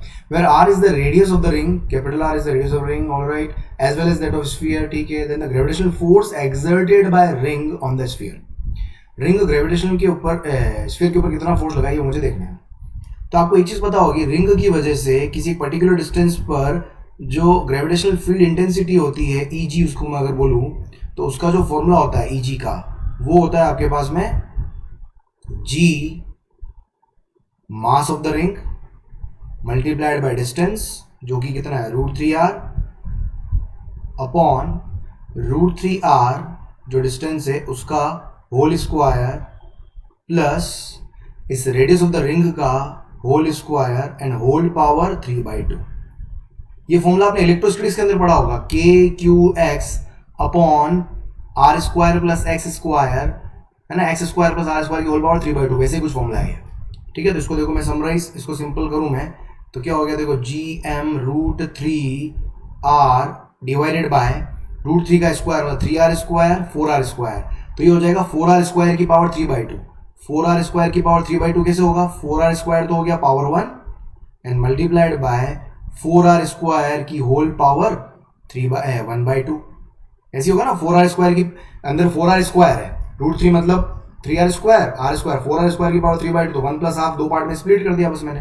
तो देखो यहां से मेरे पास क्या आ जाएगा, तो finally GM √3r and divided bye ये कितना आ गया, ये तो 4r², तो 4r² है और 4r² का स्क्वायर रूट कितना होगा 2r, तो r से r कैंसिल हो गया, तो ये दोस्त मेरे पास कितना आ गया, तो √3gm, है ना, √3gm अपॉन 8r²। ये मेरे पास क्या है, यह है ग्रेविटेशनल फील्ड इंटेंसिटी। अब मुझे फोर्स मालूम करना है, तो फोर्स का फॉर्मूला सिंपल क्या होता है, किसी पॉइंट पर अगर फोर्स निकालना है तो फोर्स, किसी स्फीयर के ऊपर फोर्स निकालना है तो स्फीयर का मास को मल्टीप्लाई कर दो आप किससे, ग्रेविटेशनल फील्ड इंटेंसिटी से। तो फोर्स का फॉर्मूला क्या आ गया, बस ये जो भी इंटेंसिटी है उससे स्मॉल m मल्टीप्लाई हो जाएगा, तो ये हो जाएगा √3gm small m upon 8r², √3g capital M small m upon 8r²। So D will be your correct answer. समझ में आ रहा है? ये कौन सा हो गया, क्वेश्चन नंबर 13। चलो नेक्स्ट क्वेश्चन नंबर 14 देखो आप। क्वेश्चन नंबर 14 देखो आप क्या आ रहा है, पढ़ो क्वेश्चन नंबर 14 आपको क्या दिया हुआ है। 14 देखोगे अगर आप, तो if g is the acceleration due to gravity on earth surface, the gain in the potential energy of an object of mass m raised from surface to the height equal to radius r। मतलब क्या किया है, earth surface की, अर्थ की surface से, और अर्थ का radius आपको पता होता है r, उसकी सरफेस से आप क्या कर रहे हो, एक स्मॉल एम को कहाँ लेके जा रहे हो, अर्थ सरफेस से उसकी रेडियस के बराबर हाइट तक लेके जा रहे हो। इसको पोजीशन नंबर 2 बोल दिया है ना, इसको पोजीशन नंबर 2 बोल देता हूँ मैं, इसको पोजीशन नंबर 1 बोल देता हूँ। तो इसने क्या बोला है कि फाइंड करना है आपको gain in the potential energy. Gain in the potential energy को मैं बोलता हूँ डेल्टा पी, और ये क्या होगा P2 माइनस P1। P2 मतलब यहाँ पर पोटेंशियल एनर्जी कितनी है, तो वो फॉर्मूला पोटेंशियल एनर्जी का क्या है अपने पास, माइनस GMM अपॉन सेंटर से डिस्टेंस। ये फॉर्मूला होता है माइनस GMM अपॉन सेंटर से डिस्टेंस। तो 2 पोजीशन पे जब लेके जाओगे तो सेंटर से डिस्टेंस कितना हो जाएगा, R plus R, 2R minus, है ना, और ये हो जाएगा फर्स्ट पोजीशन पे एनर्जी GMM अपॉन R। तो देखो फाइनली कितना आ गया मेरे पास, ये तो हो जाएगा माइनस GMM अपॉन 2R, और माइनस माइनस क्या हो गया प्लस, ये क्या हो गया GMM upon R। 1 minus half कितना होता है, प्लस हाफ होता है। तो ये हो जाएगा मेरे पास GMM अपॉन 2R। ये तो होगा, ये तो पूरा 1 हो गया और ये हाफ, पर आंसर आपका स्मॉल g की टर्म्स में आ रहा है। तो GM को आप लिख सकते हो GR स्क्वायर। याद रखें आप, ये कई बार काम है, GM को GR स्क्वायर लिख सकते हो आप, क्योंकि सीधा से देखो G का फॉर्मूला क्या होता है, G capital M upon R square होता है। तो उस हिसाब से लिखा है मैंने ना, कोई नई चीज नहीं की है मैंने। तो R से R कैंसिल हो गया, तो आंसर क्या आ गया mgr/2। mgr/2, so second will be your correct answer, right. 14 हो गया। उसके बाद देखिए 15 क्वेश्चन देखिए क्या दिया हुआ है, the height at which the acceleration due to gravity becomes g/9। g is the acceleration due to gravity on surface of earth in terms of r। देखो मेरे पास क्या है, अर्थ है, ये क्या बोल रहा है, अर्थ का रेडियस तो मुझे पता है r है, सिंपल। ये बोल रहा है द हाइट एट विच, कोई हाइट है, द हाइट एट विच, ये हाइट है suppose, height at which acceleration due to gravity, मतलब h हाइट पर एक्सेलरेशन ड्यू टू ग्रेविटी जो है वो कितना हो जाए, g/9 अगर है तो बताओ वो हाइट कितनी होगी, तो बताओ वो हाइट कितनी होगी। तो देखो GH का फॉर्मूला अपने को पता है, किसी h हाइट पर G का फॉर्मूला क्या होता है, GM अपॉन सेंटर से डिस्टेंस। सेंटर से डिस्टेंस कितना हो जाएगा, R प्लस H का, है ना, इस पॉइंट का डिस्टेंस सेंटर से कितना है, ये रेडियस कितनी है, R है, तो R प्लस H का होल स्क्वायर, और इसकी वैल्यू दे रखी है आपको कितनी, G/9। अब यहाँ से मैंने क्या बोला, GM को क्या लिख सकते हैं अपन, GR स्क्वायर लिख सकते हैं। अभी मैं थोड़ी देर पहले किया था, GM क्या हो गया, GR square and divided by R plus H का whole square equals to G/9। G से G कैंसिल, तो देखो यहाँ से मेरे पास कितना आ जाएगा, इसको आगे सोल्व करोगे आप, 9 दोनों स्क्वायर रूट लो, तो ये क्या हो जाएगा, R upon R plus H equals to 1/3। तो ये हो जाएगा 3R equals to R plus H। तो H की वैल्यू कितनी हो गई, तो H आ जाएगा मेरे पास कितना, 2 multiplied by R। So fourth will be your correct answer, right. आगे देखिए आप क्वेश्चन नंबर 16। क्वेश्चन नंबर 16 थोड़ा सा लेंथी मैंने दिया है, मैंने जानबूझ के दिया था कैलकुलेशन में आपका थोड़ा परफेक्ट हो जाए, तो इसी वजह से मैंने क्या है क्वेश्चन नंबर ये आपको दिया है, कोई बात नहीं। देखो क्या है क्वेश्चन नंबर 16, ध्यान से पढ़ें इसको, अलग आपने किया होगा हालांकि ट्राई, क्या है, the gravitational potential of 2 homogeneous spherical shells.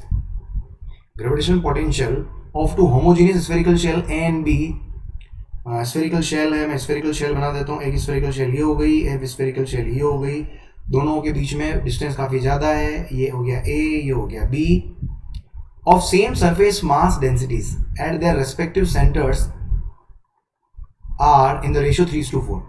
मतलब ग्रेविटेशनल पोटेंशियल जो है उसका रेशियो जो है वो कितना है, 3/4 है, और सरफेस मास डेंसिटी सेम है, मतलब इसका भी सिग्मा है, इसका भी सिग्मा है, और सिग्मा का जो फॉर्मूला होता है वो क्या होता है, मास अपॉन 4πr स्क्वायर होता है। तो सेकंड के लिए क्या लिख दूंगा मैं, R2 ले लेता हूं और मास ले लेता हूं M2। इस तरीके से फर्स्ट के लिए क्या हो जाएगा, M1 अपॉन 4πr1 स्क्वायर। इन दोनों की वैल्यू सेम दी हुई इक्वेशन के अंदर, तो आपको दिया हुआ है तो M1 डिवाइडेड बाय 4π, है ना, R1 square equals to M2 divided by 4πr2 square. तो ये दे रखा है मैं, तो क्या हो गया मेरे पास, यहाँ से 4π से 4π कैंसिल, तो यहाँ से मेरे पास क्या रेशो आ गया निकल के, है ना, यहाँ से रेशो आ गया, क्या आ गया मेरे पास कि M1 अपॉन R1 स्क्वायर किसके इक्वल आ गया, M2 अपॉन R2 स्क्वायर के इक्वल आ गया। एक इक्वेशन मेरे पास ये आ गई, जो बोल रहा वो कर रहा हूँ मैं। उसके बाद सेकंड क्या बोला कि जो ग्रेविटेशनल पोटेंशियल का रेशियो है वो 3:4 है। ग्रेविटेशनल पोटेंशियल का फॉर्मूला जो होता है, सरफेस पे जो फॉर्मूला होता है वो अंदर भी होता है है ना। सरफेस पे जो होता है वो gravitational potential of two homogeneous spherical surface of same surface mass at their respective centres, है ना। सेंटर पे फॉर्मूला वही होता है जो सरफेस पे होता है, और सरफेस पे फॉर्मूला क्या होता है, G minus G M upon R. Surface पे फॉर्मूला होता है minus G M upon R. तो देखो, तो ये हो जाएगा, तो माइनस जी पहले वाले का minus G M upon R one and divided by minus G M two divided by R two, और ये रेशो दे रखा है आपको 3:4।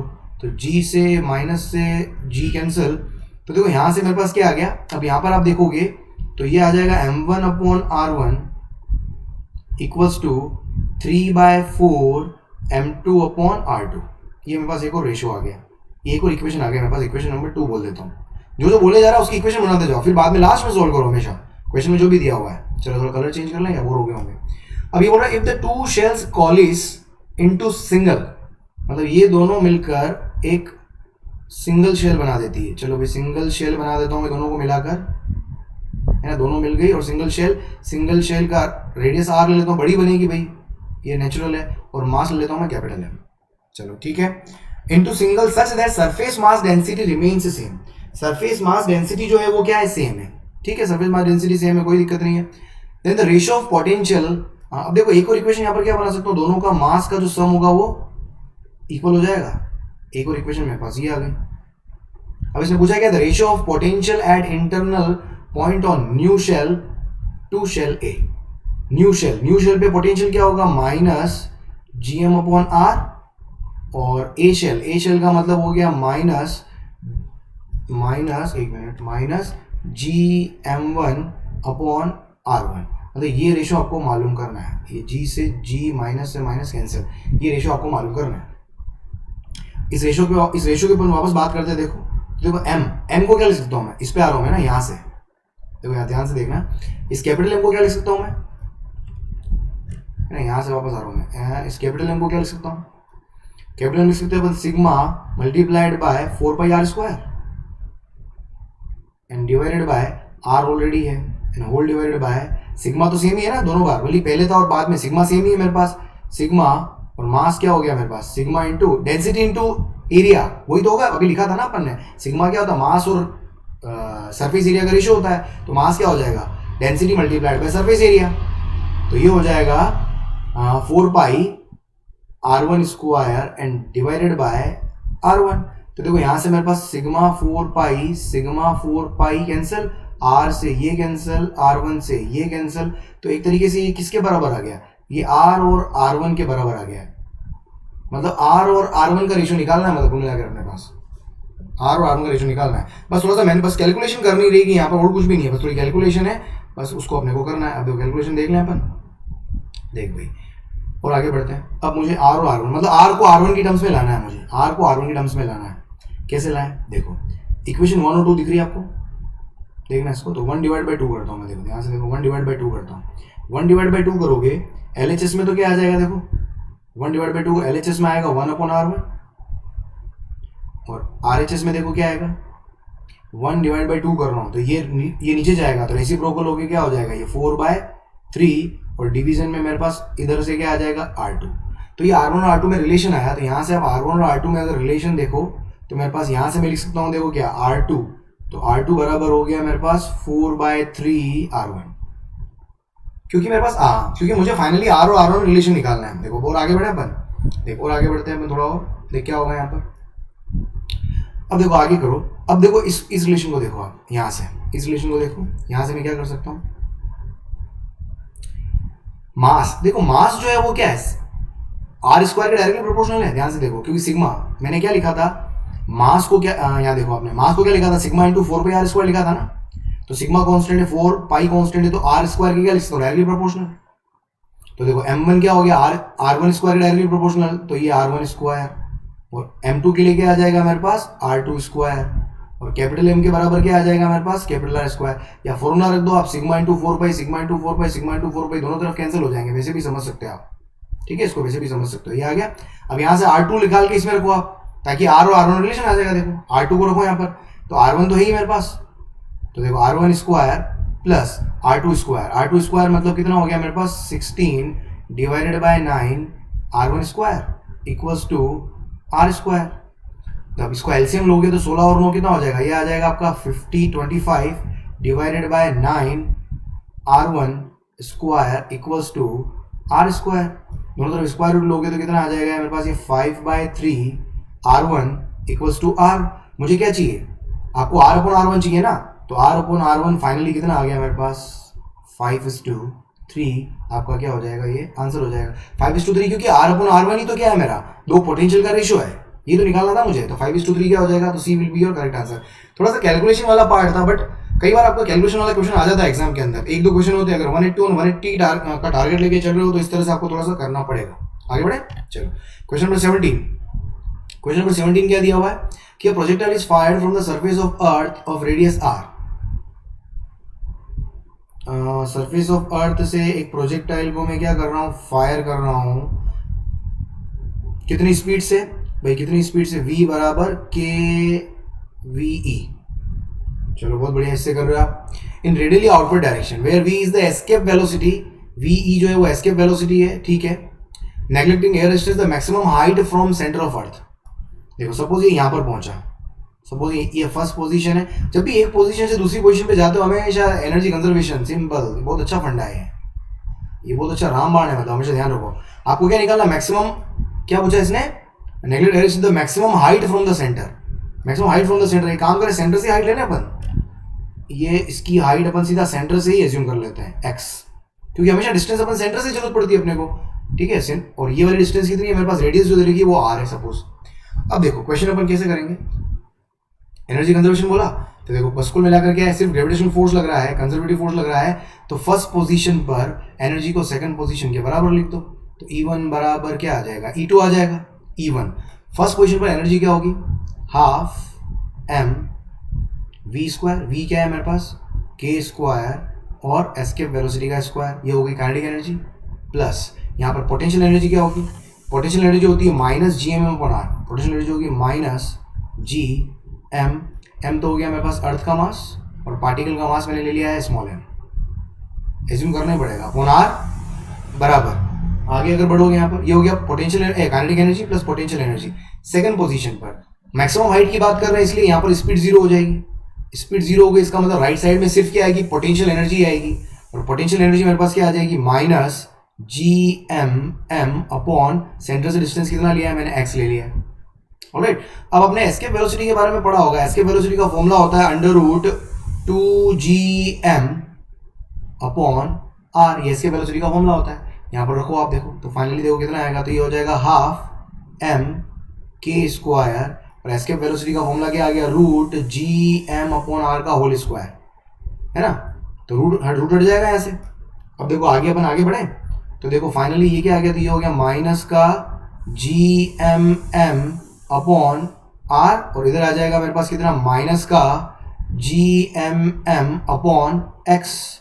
अब यहाँ पर कुछ कैंसिल हो रहा है, उसको कैंसिल कर दो आप, क्या कैंसिल हो रहा है, देखो gm इधर से, gm इधर से और gm इधर से, स्मॉल m भी हो रहा है, चलो स्मॉल m भी हो गया, स्मॉल m यहाँ पर, स्मॉल m यहाँ पर, स्मॉल m यहाँ पर, तो फाइनली देखो कितना बचा यहाँ पर, यहाँ पर कितना बचा देख लो बस, यहाँ पर कितना बचा आपके पास, इधर बचेगा देखो, ये 2 से 2 भी कैंसिल हुआ है, हटाओ उसको भी, यहाँ बचेगा k स्क्वायर अपॉन आर, और इधर बचेगा, लिख लेते अपन, देखो k स्क्वायर अपॉन आर, और ये हो जाएगा -1 upon R equals to -1 upon x. मुझे मालूम क्या करना है, सेंटर से मतलब एक्स ही तो निकालना था अपने को, तो देखो यहाँ से मेरे पास क्या आ जाएगा, तो 1 अपॉन एक्स इक्वल्स टू आ जाएगा, आर तो यहाँ पर कॉमन है, और ये हो जाएगा 1 माइनस के स्क्वायर।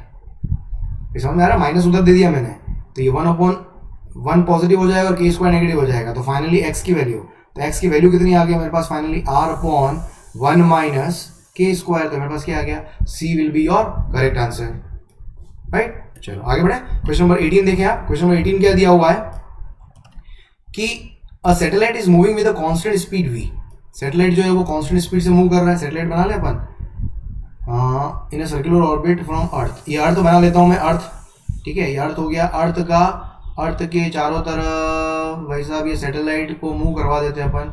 ये सैटेलाइट जो है वो कितनी स्पीड से, कांस्टेंट स्पीड v से क्या कर रहा है, इधर मूव कर रहा है, ये कांस्टेंट स्पीड v से मूव कर रहा है, ठीक है, सर्कुलर पाथ में। N object of mass m is ejected, एक ऑब्जेक्ट में यहाँ पर क्या करता हूँ, एक ऑब्जेक्ट जो है यहाँ से मैं क्या करता हूँ, इजेक्ट करता हूँ, एक object of mass m is ejected from the satellite such that it escapes from the gravitational pull of earth, from the gravitational pull of earth, मतलब इसको कितनी स्पीड से फेंका होगा आपने, एस्केप वेलोसिटी से फेंका होगा, तभी तो ये एस्केप करेगा, तभी तो एस्केप करेगा। और एस्केप वेलोसिटी और जब इसको आप रिलीज करोगे, और एस्केप वेलोसिटी का रिलेशन क्या होता है, √2 टाइम्स ऑर्बिटल स्पीड, क्योंकि ये क्या है, इस सैटेलाइट की ऑर्बिटल स्पीड तो है, तो अपने को ये रिलेशन पता है। अब इसने क्या पूछा, at the time of its ejection the kinetic energy of the object. इस ऑब्जेक्ट को मैंने एस्केप वेलोसिटी से फेंका होगा, तभी तो वो ग्रेविटेशनल फील्ड के पुल से बाहर जाएगा, तो उसकी काइनेटिक एनर्जी का फॉर्मूला क्या आ जाएगा, simple half m multiplied by escape velocity का होल स्क्वायर। तो ये हो गया मेरे पास, वो एस्केप वेलोसिटी को लिख लो यहाँ पर आप, कितना हो जाएगा, तो m एस्केप वेलोसिटी कितनी हो गई, √2v का होल स्क्वायर, मतलब 2 इंटू v का स्क्वायर, 2 से 2 कैंसिल, तो फाइनली कितना आ गया मेरे पास, ये m into v square. So b will be your correct answer, right. ये हो गया 18। क्वेश्चन नंबर 19 में चले, ये क्या दिया हुआ है, the time period of satellite of earth is 5 hours. If the separation between the earth and the satellite is increased to 4 times the previous value, the new time period becomes, देखो time period और radius of satellite का direct relation होता है, आपने Kepler's law पढ़ा होगा time period वाला, कि टी स्क्वायर जो होता है वो r क्यूब के डायरेक्टली प्रोपोर्शनल होता है, ठीक है। तो फाइनल पोजीशन को मैं t2 बोल रहा हूँ और इनिशियल पोजीशन को मैं t1 बोल रहा हूँ, टाइम पीरियड को। रेडियस, फाइनल की रेडियस r2 का क्यूब, इनिशियल का रेडियस r1 का क्यूब। देखो यहाँ सब क्या दिया हुआ है कि मुझे t2 square equals to t1 square and multiplied by r2 upon r1। देखो क्या दिया है, the separation between the earth and the satellites is increased to 4 times. 4 times increase किया, मतलब बाद में क्या हो गया है, वो 4 टाइम्स हो गया है इनिशियल का। इनिशियल कितना है मेरे पास, r1, ये भी क्यूब है, दोनों क्यूब है, तो दोनों को मैंने क्या कर दिया, होल क्यूब में ले लिया, तो r1 से r1 कैंसिल। तो देखो यहाँ से मेरे पास क्या आ जाएगा, तो t2 square equals to t1 square, t1 कितना है 25 हो जाएगा, 5 का स्क्वायर एंड मल्टीप्लाइड बाय 4 चौक 16 चौक 64 है ना, 4 का क्यूब। तो t2 यहाँ पर कितना आ गया, तो t2 देखोगे आप दोनों तरफ स्क्वायर रूट हो गया 25 एंड मल्टीप्लाइड बाय 64, 25 का तो हो गया 5 और 64 का हो गया 8, तो 8 5 जगह कितना आ गया मेरे पास, ये आवर्स में वैल्यू पुट की तो आवर्स में ही आंसर आ जाएगा। तो t2 कितना आ गया 40 आवर्स, राइट। चलो आगे बढ़े, नेक्स्ट देखो क्वेश्चन नंबर 20। क्वेश्चन नंबर 20 क्या दिया हुआ है, the escape velocity of a body projected vertically upwards from the surface of earth is 11 kilometre पर सेकेंड। एस्केप वेलोसिटी दे रखी है। If the body is projected at an angle of 45 degree with the vertical, the escape velocity will be. अच्छा question है, मैंने आपको एक चीज बताई थी, अगर क्रैश कोर्स के वीडियोस आपने देखे हो, यहाँ पर किसी भी कॉन्सेप्ट के अंदर अगर आप अटक रहे हो तो क्रैश कोर्स के वीडियोस देखना शुरू कर दें, आप सारे क्वेश्चन होने लग जाएंगे। तो मैंने आपको बताया था क्रैश कोर्स के अंदर escape velocity never depends upon, भाई मैं अगर यहाँ से फेंकूंगा, भली वर्टिकली फेंकूँ मैं या भली सरफेस से किसी एंगल पर फेंकूँ मैं, हमेशा जो एस्केप वेलोसिटी होगी वो never depends upon the angle of launching, same ही रहेगी हमेशा। तो 11 था तो 11 ही रहेगा, तो escape velocity will remain same, क्योंकि एस्केप वेलोसिटी का डेरिवेशन देखना, आप एनर्जी कंजर्वेशन लगाते हो तो वहाँ पर कुछ एंगल बीच में आता ही नहीं है, वहाँ पर कुछ एंगल बीच में आता ही नहीं, क्योंकि अपन स्पीड की बात करते हैं, वेलोसिटी की बात करते ही नहीं है। मिनिमम स्पीड जिससे आप फेंको कि वो क्या कर जाए, ऑब्जेक्ट क्या कर जाए, पलायन कर जाए, निकल जाए, एस्केप कर जाए फील्ड से, राइट। तो मेरे पास क्या सी विल बी करेक्ट आंसर। चलो हो गया, सारे क्वेश्चन आई थिंक हो गए कंप्लीट, राइट दोस्तों। तो आई थिंक आपको सारे सॉल्यूशन समझ में आ गए होंगे। अगर किसी के अंदर आपको डाउट हो तो पहले क्रैश कोर्स के वीडियो को देखें इसी चैप्टर के, तो वहां से आपको थोड़ा और अच्छे से आइडिया लग जाएगा, सो आपको थोड़ी बेटर अंडरस्टैंडिंग हो जाएगी, तो आप उसको भी कर सकते हो, राइट दोस्तों। Thank you so much for being in the show.